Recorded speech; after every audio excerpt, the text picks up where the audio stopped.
availability on Sunday evening. We'll start with Simon Stone. Hi Ralph, I hope you're okay. Obviously, the Wolves game didn't turn out the way that you wanted it to, and since then there's been a lot of debate around whether the atmosphere within the club is as it should be. Could you just give us your thoughts on where the club is at the moment and how you feel about the squad?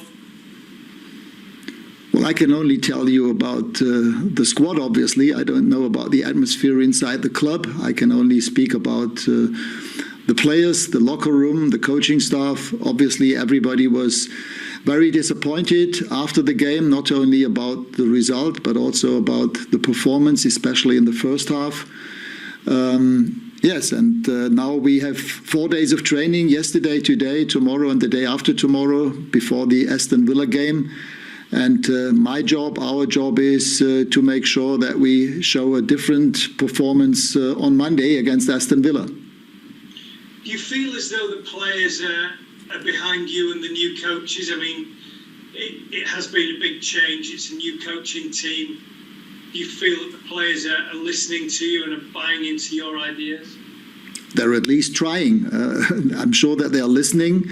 And I think we showed in the last games against Palace and also against Burnley, and in parts also in the away games against Norwich and Newcastle, that they are trying to follow to the advice that we give them, that I give them. We conceded less goals than before. I think we have an average of 1.7 per game. Let me check. I think it is true. How many goals have we conceded so far?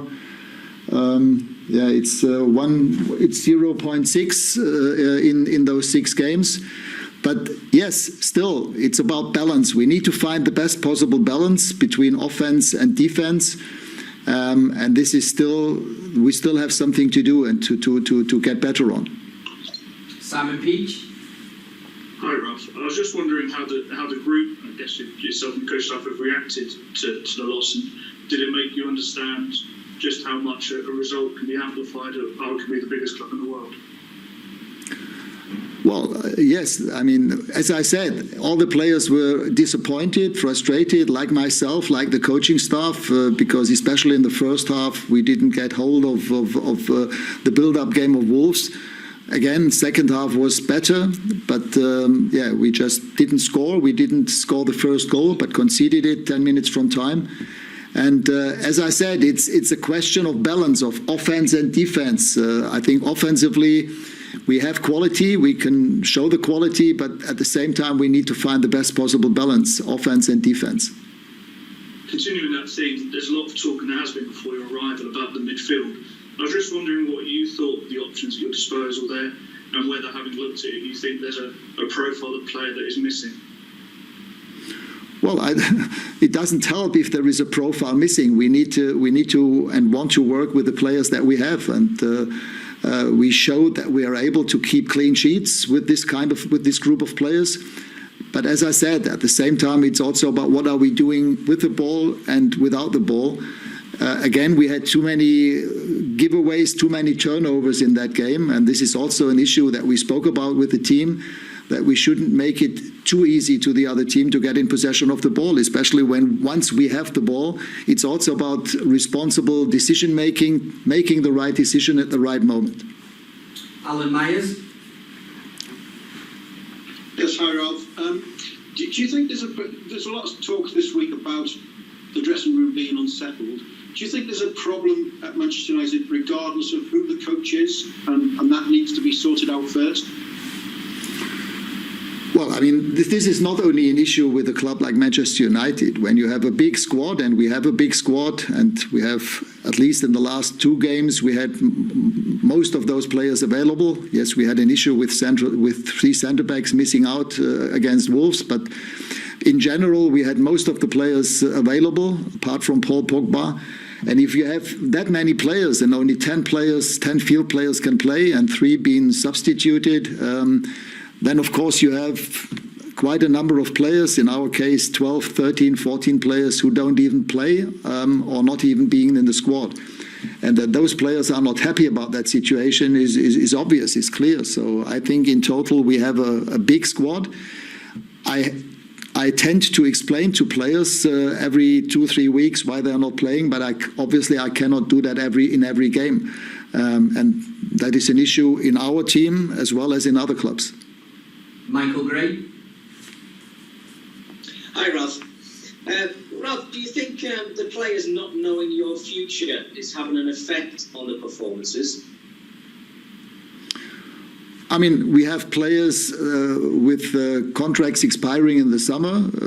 We have maybe also 1 or 2 players who still want to leave, although they are on contract. And that, I mean, even if we go back to the question I just answered before, it's about the players to deal with that situation in a professional way. I mean, everybody has the chance and the option to show in training, to show up and then get the chance to play. And if this is not the case, then of course the player, together with the club and with the agents, they need to discuss the situation. But as far as I can tell so far, the players have been dealing with that in a professional way. So I cannot say anything else. If I realize that this is not the case, I will address that to the players directly. Last one in this section for Andy Mitten. Hello, Ralf. Do you feel that you and your coaches are making progress? And secondly, how important is the FA Cup to your side this season?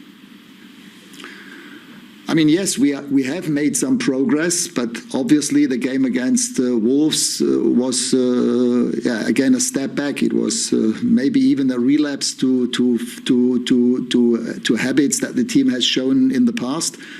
And therefore, we need to, again, insist and emphasize every time that we have to work together, that we have to do. We can only get better in those moments, in possession of the ball, in possession of the other team, and in the 2 transitional moments together. We have to do the same things at the same time. We have to do it simultaneously. And of course, we also need to do it with passion, with emotion, with intensity.